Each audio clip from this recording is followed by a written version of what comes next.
Hello! Welcome to Q&A with Creatives. I'm your host, Sheila Frank, designer and entrepreneur. Each week, I'll be chatting with artists, designers, photographers, stylists, musicians, and more. This is a live chat, so if you'd like to interact with us, please comment below. Today's guest is an assistant costume designer for featured films. She has worked on, now I'm forgetting everything. She's worked on films such as Maleficent, The Kingsman, I Am Henry, Tulip Fever, so many more. So let's get Kristen on here. Hold on just a second.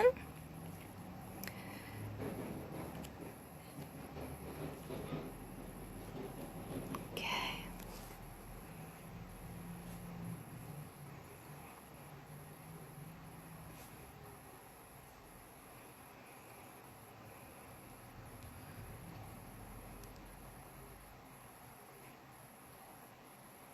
I should have some music play while I wait.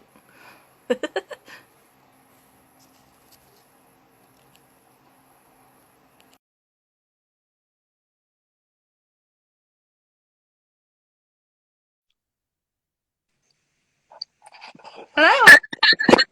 Oh my gosh, we did it! How are you? I'm good. How are you? Can you hear me? Yes, I can hear you. Trying not to scream because in the other episodes I'm like screaming. So, hi, you look beautiful as always. How are you? Yay. Excellent. So, we met in college, Yes, good. more college of art and design. And I knew I liked you early on because of your love of vintage and Gwen Stefani. I love both. Yes, that's so cool. So, your career, I read your answers to my questions. So you kind of knew in the beginning what you wanted to do, which is you planned it out. So when did you want to get into fashion?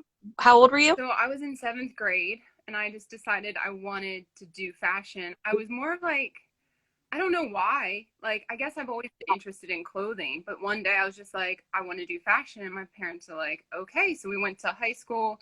I took French instead of Spanish because I was like, well, Paris is the capital. Maybe I'll go there sometime. And kind of just planned it out, focused more on home ec and art. Personally, I really didn't care about the other stuff.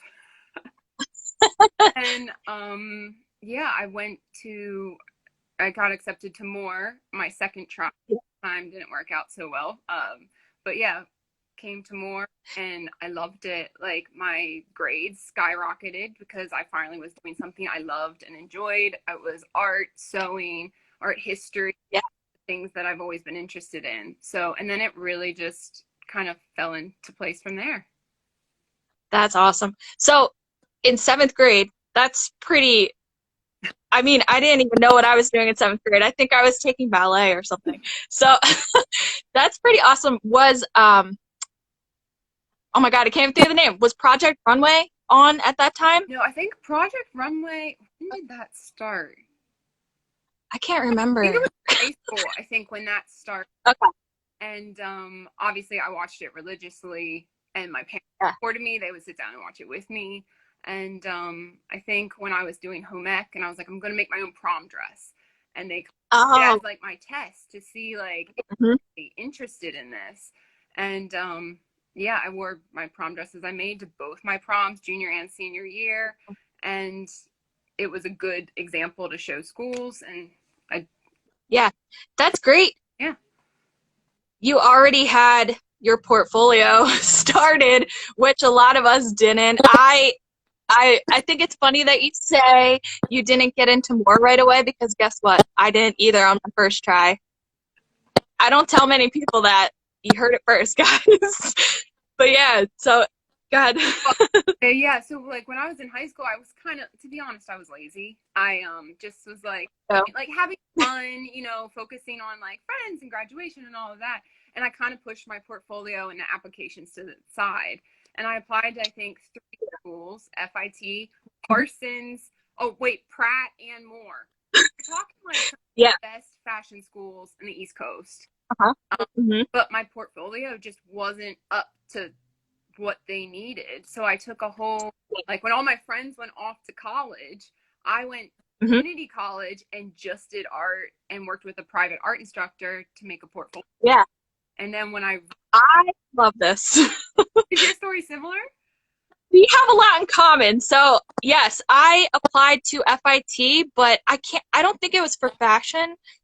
I forget what I was doing, but I applied for FIT and more, didn't get into either of them, and I was like, oh my God, what am I going to do now? So I actually went to Harrisburg Area Community College. Okay.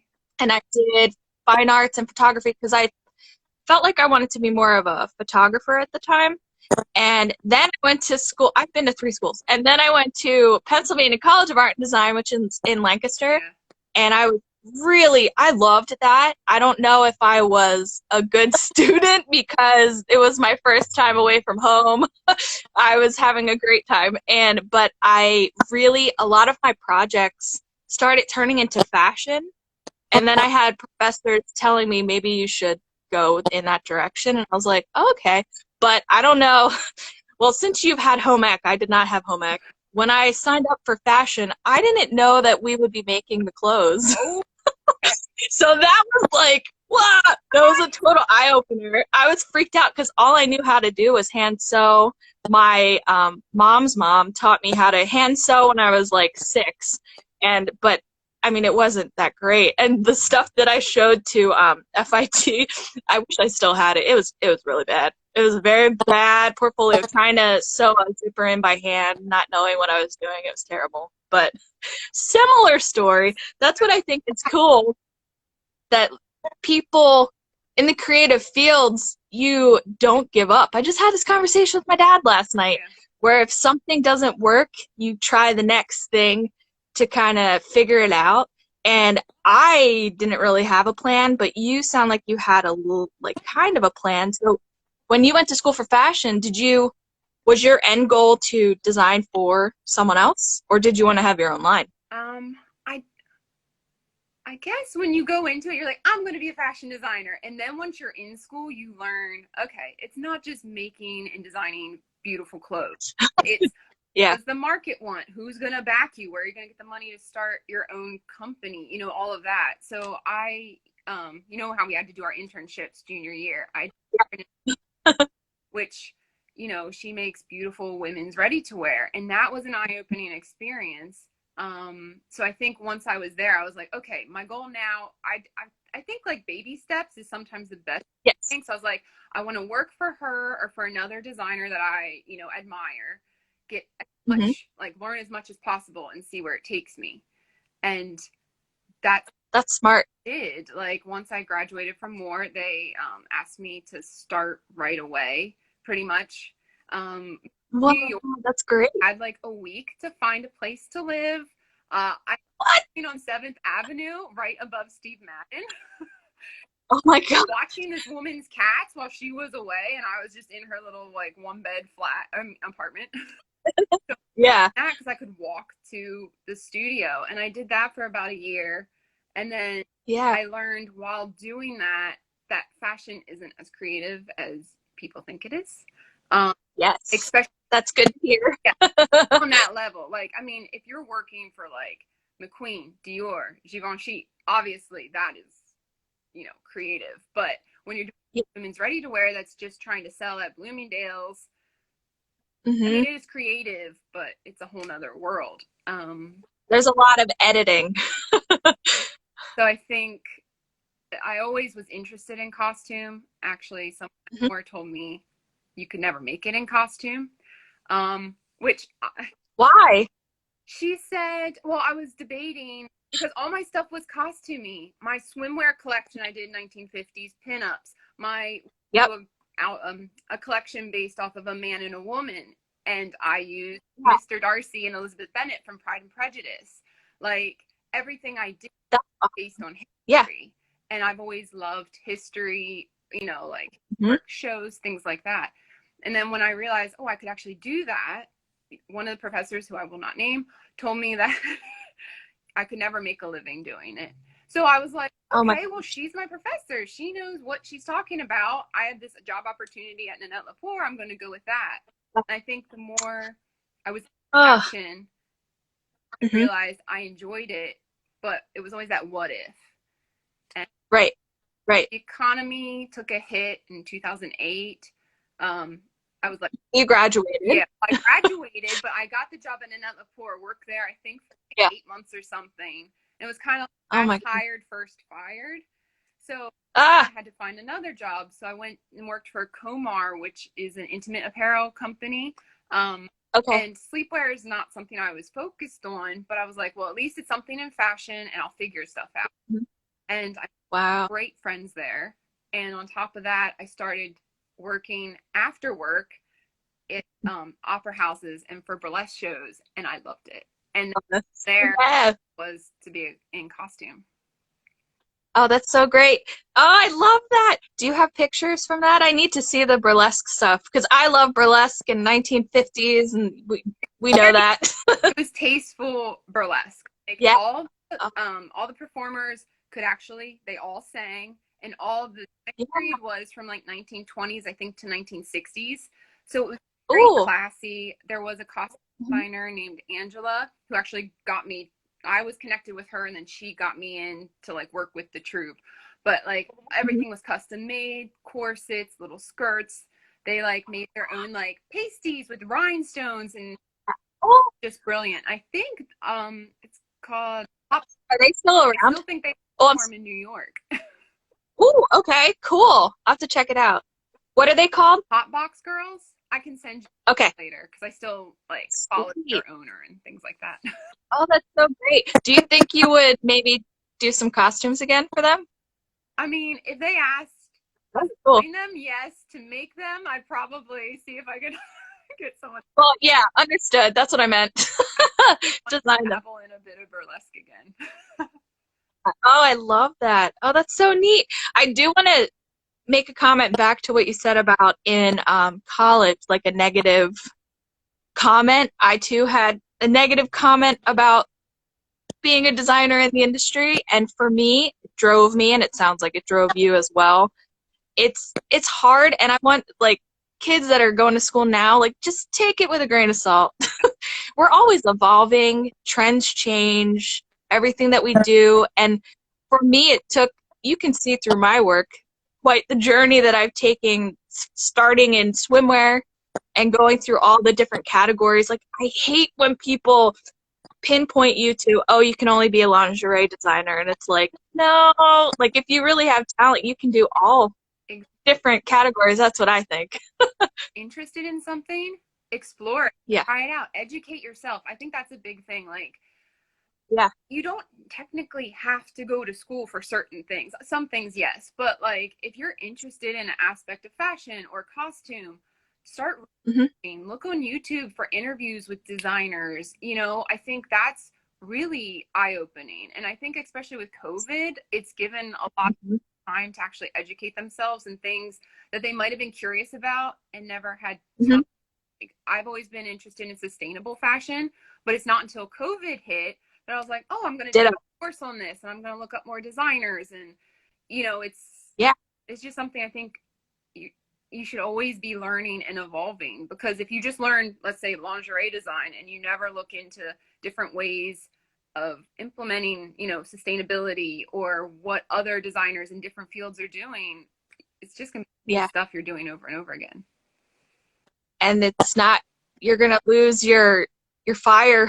I think too.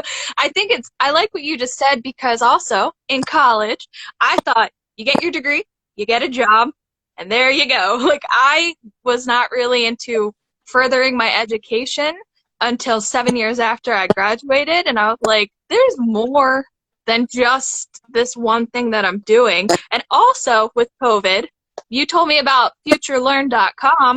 How Yeah. awesome is that platform? I love it. I did the sustainable class that's with the London College. Is that what you did?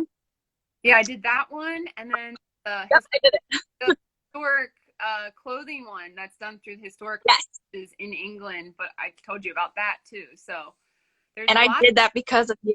Thank you. Yeah. There's a lot of opportunity. That website is amazing. It's free, guys. It's Why not do it? I think it's awesome. I say awesome a lot. I gotta stop. When I get excited about something, I'm like, it's awesome.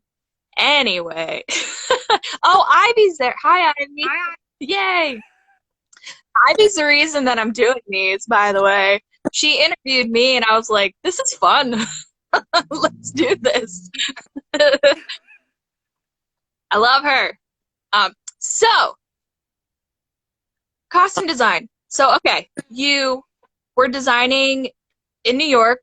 Then what happened? How did you get to London? That's awesome. I'm doing intimate apparel as an assistant designer. At nights, I actually took classes at FIT as well, and I received a degree there for costume design while doing I did the burlesque troupe. I did like some small opera things, but I literally like run across Manhattan and like with my little like on set bag. I'd just show up, hi guys. Yeah. Oh, I love this. God. And I was like, I need to do this for like a living. Yeah. How can I not? Like fashion is great, but this costume thing I was so excited about. So talked to some people and I realized I wanted to get a master's. I was like, if I'm going to do it, I want to do it right. And then I thought, well, if I'm going to get a master's, I should make it a life experience. So I started looking abroad, and I don't speak any other languages. So I was like, England and Scotland, let's give it a go. So I applied to a bunch of schools and they said, I got good responses and they wanted me to come in for an interview. I had never been to Europe before, ever. Right. So flew to London.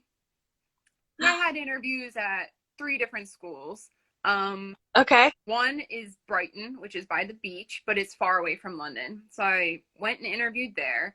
I was accepted, but because of the distance, didn't choose it, although it's a great program.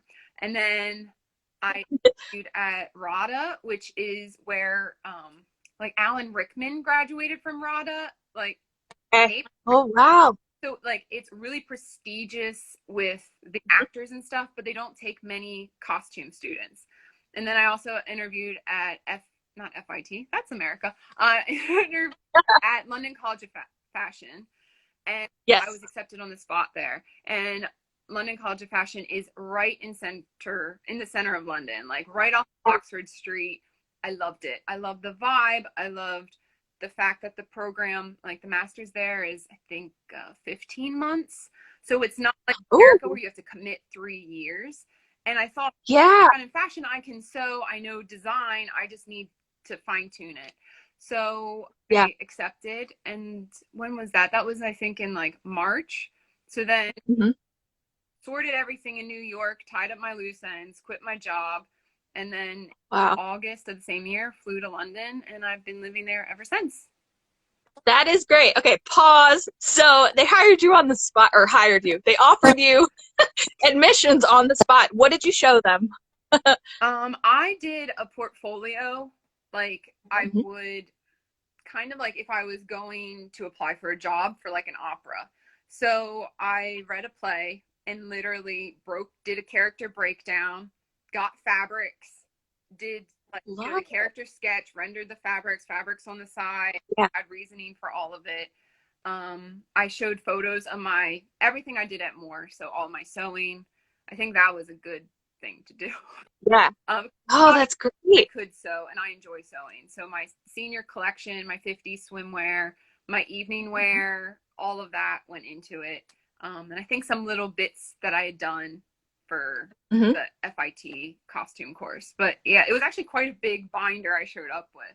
But that's great. Well, and when the guy was interviewing me, he asked me about like what film I thought had bad costume design.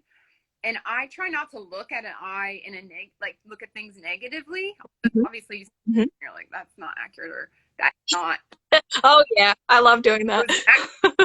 But I instead told him about a film that I thought was really well done, which is Quills, which came out years ago.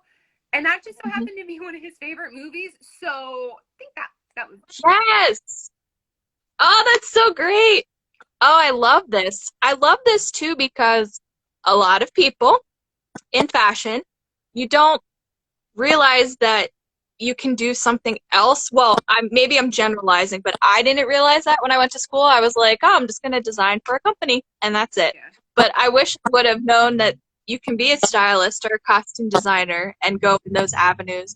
That's great. Yeah. Oh, I wish I would have done that. Costume design, I still can, but I can't move.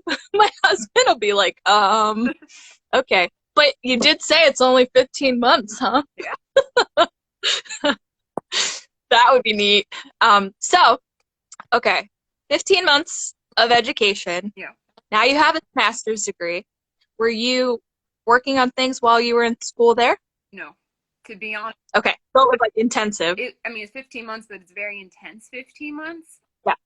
So I was just devoting all my time and energy in my master's and also exploring London. Like, I wasn't sure how long I was going to be there. So I wanted to see, all the historic houses and the museums. I mean, the V&As are like, what better place to educate yourself? So I was doing a bit of both, and not working at the time. So what a lovely life. I do things and get my foot in the door, which Yeah. is probably if I was advising someone that was doing what I did, or if you're going for a master's or even your undergrad in costume, I would suggest being an intern or a trainee is what we call them over there, to just try to get your foot in the door, even if it's just for a few weeks, because in costume it's a lot about connection. It's about knowing. People don't know you, they're not going to hire you. So that's one I probably think could have helped me speed things up. But other than that, I think you sped it up. I think you got a job right out of getting your master's. Well, so I got my master's, and then I had more of a portfolio focused on costume. So I literally made it my job. Like, would start working on my computer at 8 a.m. like stalking people on LinkedIn, like looking at every designer I liked, their assistant designers, their supervisors, seeing if they had websites, if there was info. Like, literally had I still have my notebook, which is funny because now I've worked with a lot of these people, but good. Contacting people constantly, because just because you have someone's contact, if they're not working or if they're already working but they don't need anyone, it's very hard to hit the timing right. So I did that probably, it was like maybe a month or two of that. And then some people were like, well, I can't hire you, but I could talk to you. So I was like, great. And cool. Sandy Powell's assistant designer, Oliver Garcia, who I'm still friends with, he said he'd meet up with me for brunch. So we met and he literally told me how the industry is, which in my master's, it was all focused on design and creativity. In real life, you have to drive to set that's 2 hours away. You have to learn how to read a call sheet. You have to have your proper kit bag. It's like all the technical, boring stuff, but you need that. Yeah. And then he asked me if I would help him on a BBC documentary he was doing. So I'm not going to be able to pay you, but if you want to help. And I was like, yes, of course. Yes. Him. And then meanwhile, a bigger supervisor who was crewing up for a film, Tulip Fever, contacted me and was like, could you come in and we'll interview you and see if, maybe it'll work and you could be our trainee. So I went to that. Hold on. At that moment, were you like, whoa, this is starting to happen? Yeah, well, because when I was talking to Oliver, I'm like, oh my gosh, he's like, yeah, just go. He was quite helpful. So I go to the interview, and my final project was Orlando, which Sandy Powell designed, I don't know when, years ago, I think in the 90s. And it's a book by Virginia Woolf, and it's about Orlando goes through time, doesn't die, and actually goes from a man to a woman. It's a fabulous story. And the person who was interviewing me was Gordon, who was actually the supervisor on Orlando, the original Orlando Sandy. So I was like, wow. And sorry, I'm cheesing right now. I'm so excited for you. Keep going. Sorry. He was really happy with my portfolio and that I could sew and all of that. So he was like, well, we'll try you out for like a week. And I was like, great, you know, and this was a trainee job. And in England, we pay our trainees. So I was like, oh my God, I'm getting paid to do what I love, which was so exciting. And Yeah. put everything into it, like whether it was going to get the groceries, which is a trainee job, or when in my free time, when I wasn't busy, they'd let me go down with the makers. And Rosie, who is someone I'm actually friends with now, she taught me how to hand sew fallen ruffs. And then Michael O'Connor, who's the designer, and you know, he won an Oscar for The Duchess, so it was a bit like, whoa. He was lovely. Yeah. And he would actually let me go fabric shopping. Like, oh my he would gosh. tell me what he wanted, and I'd go fabric shopping and bring it back. Like, I got a very well-rounded experience on that job, and it was amazing. So, Oh, that's wonderful. And I'm sure that helped to set you up for the next. So tell me about, I'm jumping around, but when you're working on a project, mhm.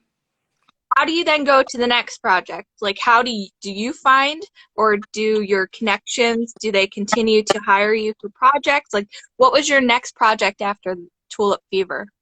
Actually, Oliver wanted me to come help him. He was designing a feature film, but it was low budget. So there were three in the whole costume department, and I looked after all the cast on set. I did some of the buying Wow. of the costumes in prep. I looked after all the cast, all the extras on set. Oh my God. So like very much, like I said, connection based. So on Twitter, obviously you get to meet everyone, and it's not just in London, the costume supervisor is the one that technically does the hiring, but Okay. anyone can recommend someone for a job. So you know, Nice. it could be the breakdown artist who's like, oh, we had this great trainee on this job, you know, maybe she's available. Or, you know, literally anyone can put you up for a job. So I didn't know that. I just thought, oh, it's the supervisor. Like, it has to be the supervisor, the designer. So, yeah, the next job I did was with Oliver on the film. It's called Tomorrow. I actually still haven't seen it because it took a while to come out. But, yeah, that was my next job. Oh, that's so neat. So, as an American working in another country, Mhm. how did you legally, I don't even know how to ask the question. How do you get paid? Like, how do you shift into that? That's been a learning experience. So I didn't say when I was applying for schools and everything that I had met my now husband when I was on holiday. Yeah. So we had met, and then when I went over to interview at schools, we kind of, you know, pretty much were dating when I was there. And then when I moved over, we were officially together then. And long story short, we got married. So we got married right after I graduated. Yeah. Oh my God. Legally, because I'm married to an Englishman, that's how Yeah. it could work. But that's got its own issues with, you know, filling out stacks of paperwork this big, Oh, all of that. But that's how I'm allowed to work. So I have a residence. yeah. There you go. Hoping to get my British passport soon.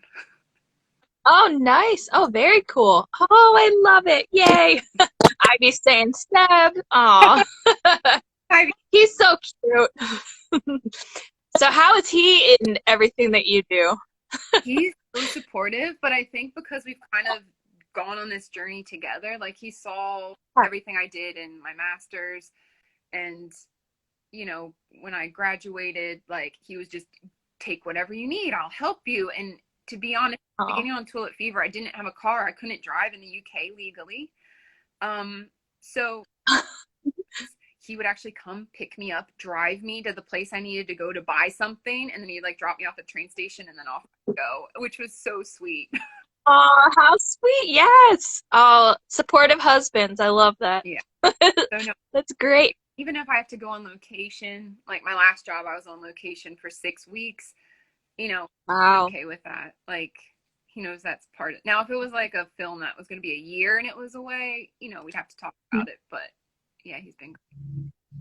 So you say on location, but so you go somewhere to work, but when you're not going on location, where do you work? Is there an office? And every job's a bit different. So like a typical like feature film will be based in one of the studios. So London's like a circle. And on the Mhm. west side, there's the major studios are Warner Brothers studio. That's where the Harry Potter tour is and where they filmed all the Harry Potters. Then Okay. Pinewood Studios, which is where I did Maleficent and Bond. And then there's Nice. Shepperton Studios, which also does a lot of big features. I worked there a bit. It figures it's the closest to where I live, and I don't work there much. The Favorite, we did the fittings there. Um, That's my favorite movie. I'm sorry.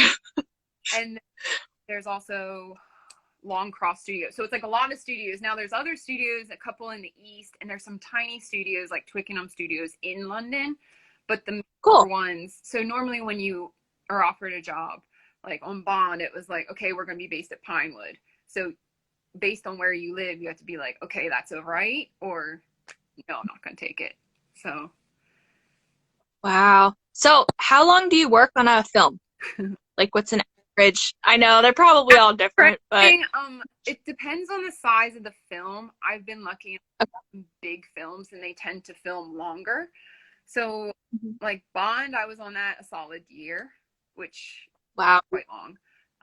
But that, it's Bond, massive. like we were in Pinewood and we did shoot some studio, but Bond's notorious for traveling all over the world. So Ooh, went yeah, to Jamaica, Scotland, Italy, like they were Norway. They were like all over the place. So you have to allow time for people yeah. traveling and all of that. Um, So, hmm. speak time. How, like, what is your, I know this is a general question. What is a typical work day? I know that you're probably working 12 hours a day. Typical work day. I mean, it could, there's so many different, it depends. Like if, as an assistant designer, my typical day, like let's say it's a fitting day where we're fitting an actor. I normally get in around 7:15, have breakfast, check emails, all that boring stuff. Once people start coming in, a lot of what I have to do is check in with the designer, see if she wants to add anything. I check in with the buyers, because they like with a contemporary job, a lot of it is bought. So you have to check in with your buyers to like see what they have for the fitting. And then you have to get like Oh, a lot of the trainees and juniors will help prep the room. So I'll set it up and they have to steam everything from all the stores and get it all. So it pretty much when an actor walks into a fitting, it needs to look like a shop, really. And everything needs to be easily accessible, shoes out of boxes so they can easily put them on, like all of that. And then if anything's being made, I go down and I talk to my workroom. So in Bond, we had 2 tailors and then 4 seamstresses permanent. And then we had people coming in and out for other things. So check with them, make sure whatever was made is done and they're happy with it and it's up there and all of that. So then, the actor comes in and typically, it'll be the designer, an assistant designer, and a tailor or seamstress will be in the fittings. Um, then the fittings can go from anywhere from literally like a half an hour to like 4 or 5 hours. It really depends on what we're fitting, how the actor's feeling, all of that. And then once they're done, I meet with the designer. We go over notes or anything.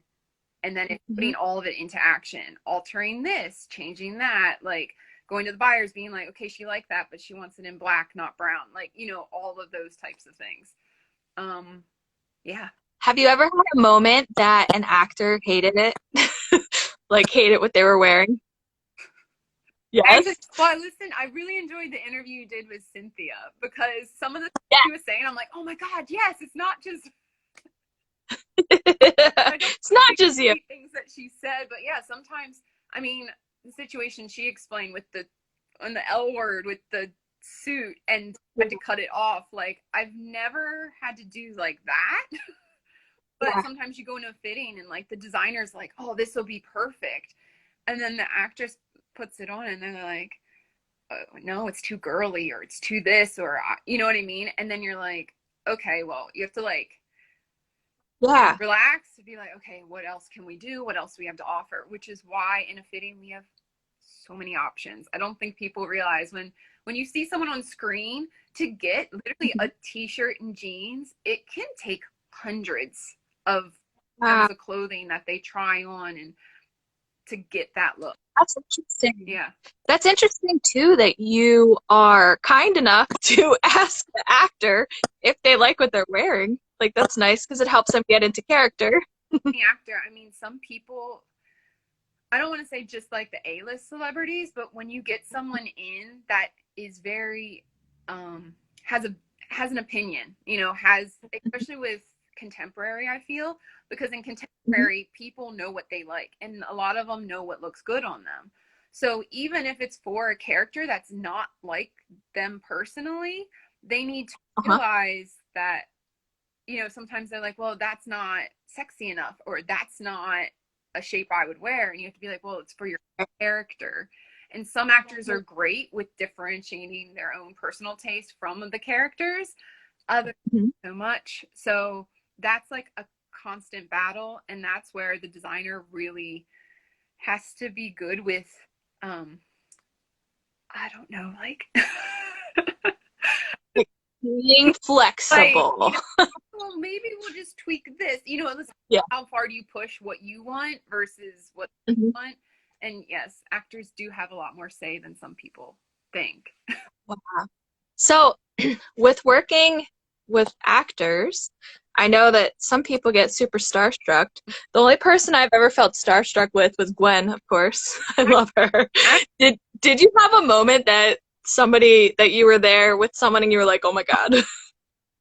I think one, I'm not big on actors. Obviously, I respect them, and there's a couple that I'm huge fans of, and I haven't actually worked with any of them yet. I mean, if Leonardo DiCaprio walked in, I might be like, just because I respect his work and what he does for the environment. Yep. But I think the only person where I was a little bit like, whoa, was Rami Malek.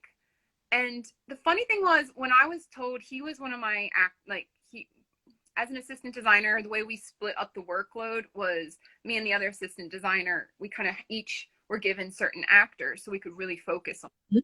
And I was Rami, and I actually didn't really know his work. Like, so I like to research them just to see, you know, what they've been in and how they are in interviews and things. So I watched Bohemian Rhapsody and I was like, wow, he's amazing.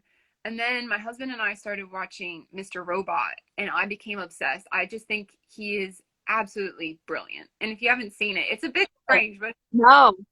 Oh, cool. So once he like finally came in and I was like, wow, it was more like just, I really admire your ability to act. And then he was the nicest guy ever. He was just, that's excellent. So great. He went downstairs and met the whole workroom that made his costumes, because a lot of items are custom made for him in No Time to Die.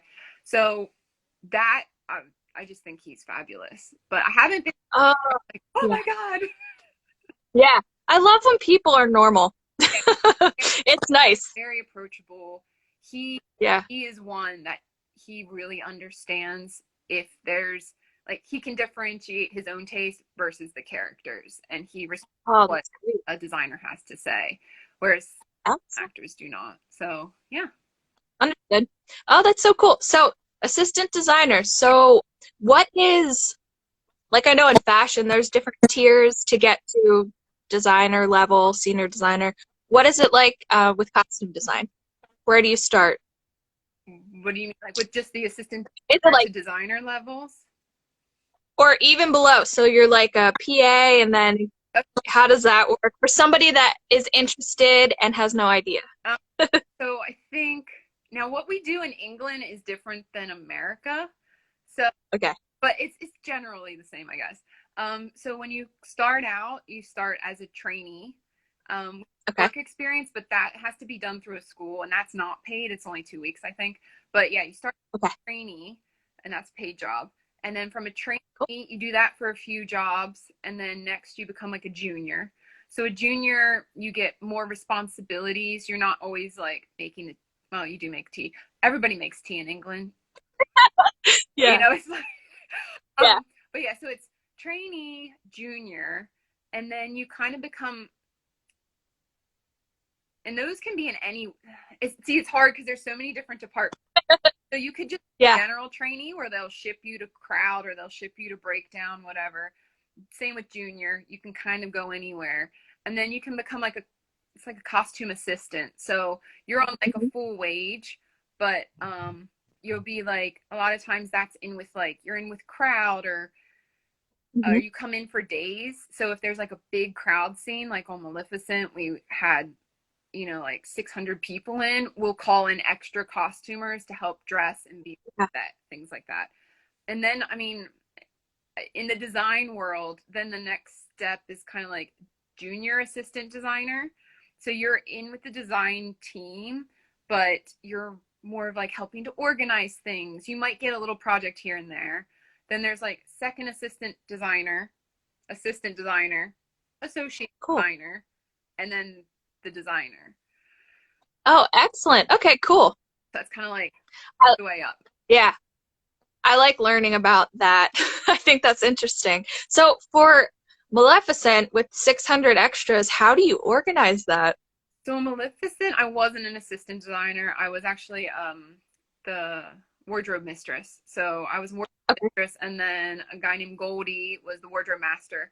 So we kind of worked together to organize the.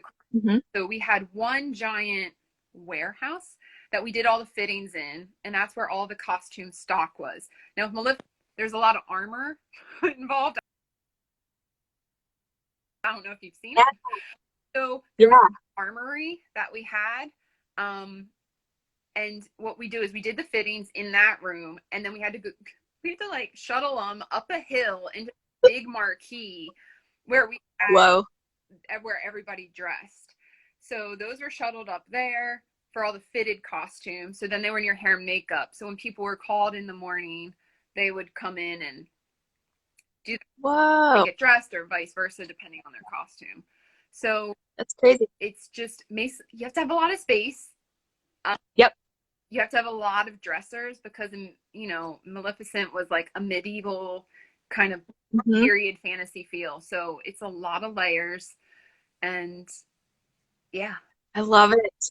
What is a wardrobe mistress? What does that mean? So my job was, it's pretty much, someone needs to oversee all of the crowd. The designer, assistant designers always look at what we fit. They always have a say, but you kind of need someone just to be in charge of organizing and like sorting the fitting schedules and what time people are coming in to dress, all of that. So that's what the wardrobe mistress and the wardrobe master do. Sometimes there's a crowd supervisor, but it's not. Again, it depends on the job. We didn't have a crowd supervisor, so like it was, we worked with the supervisor to call in more crew when we had the big days, because our crew, I think there's like 20 some of us as a regular, but then we would like an additional like 30 or 40 people on the big crowd days. Oh my gosh, that's crazy. So for somebody that is listening to this and is interested into getting into costume design for film, what would your advice be to them? I'd say, I think learning to sew is a good skill to have. If you're gonna be on set, it depends where you want to be. If you want to be on set, like taking care of extras or cast, like just being able to sew on a button, a hem, basic stuff is fine. I feel like if you want to be an assistant designer or a designer, knowing actually how to construct a garment is really important. It's not 100% crucial, but I think knowing how clothes go together will help you, you know, talk to your makers and your tailors, and you can have a better conversation with them. But a lot of it is like, I've had some people in fashion who wanted to go into costume, and should I go to get my master's? Should I not? I love education. I think you can never educate yourself too much, but if you really know that's what you want to do, I'd say start as a trainee. Start at the bottom. You know, like, why are you going to go hundreds of thousands in debt to get your master's when you could just actually get paid, maybe not as much as you're making now, but get paid to learn and then make connections while you're learning, and then you can move up.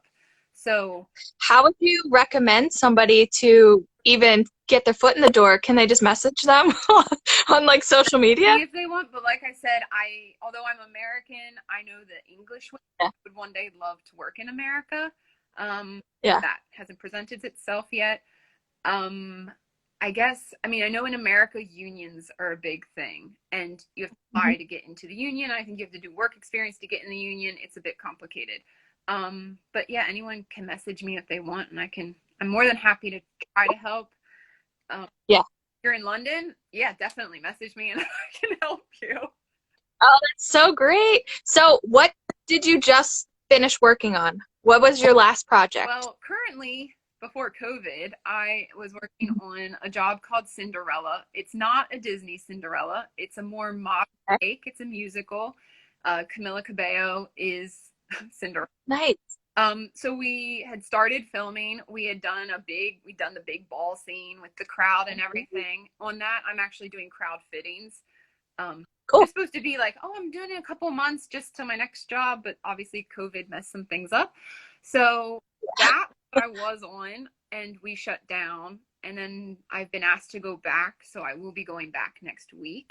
Oh, wonderful. That'll be interesting to see how. Yeah. Film. It's going to be different. Very different. I've talked to some people who have gone back already, and Pinewood Studios, which again is where this one's based, has taken a lot of precautions. Everyone's getting COVID screening once a week. I have to get I have to get the test before I go back to work.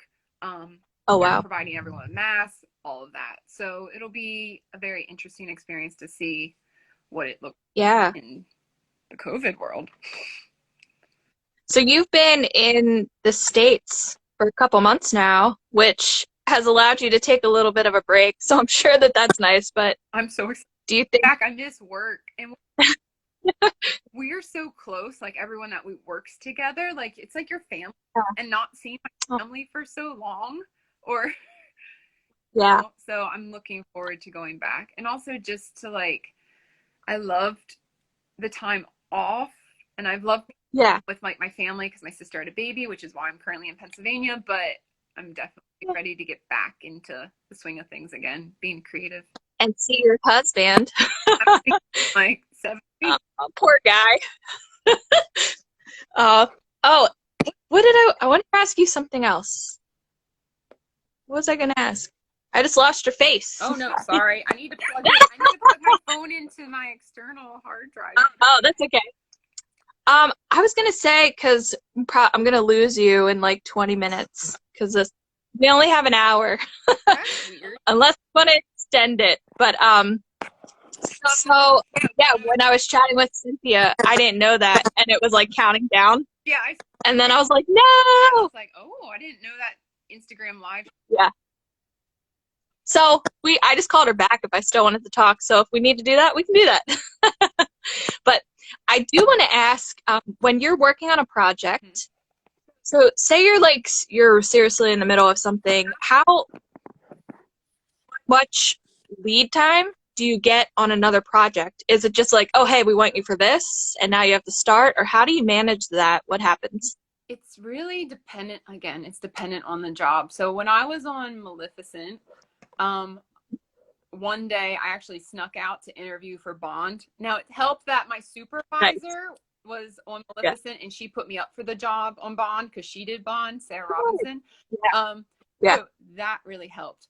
But it really depends. Like I was supposed to start Bond like a week after I finished Maleficent, but then the director switched on Bond, so then I had a bit more free time than I thought. So that's the other thing in film. Just because they give you a start date, it doesn't necessarily mean you'll start then, because a world of things can happen. That's great. Oh my gosh. So you've done different roles. Was there a film? I think you said there was one that you were the costume designer on it.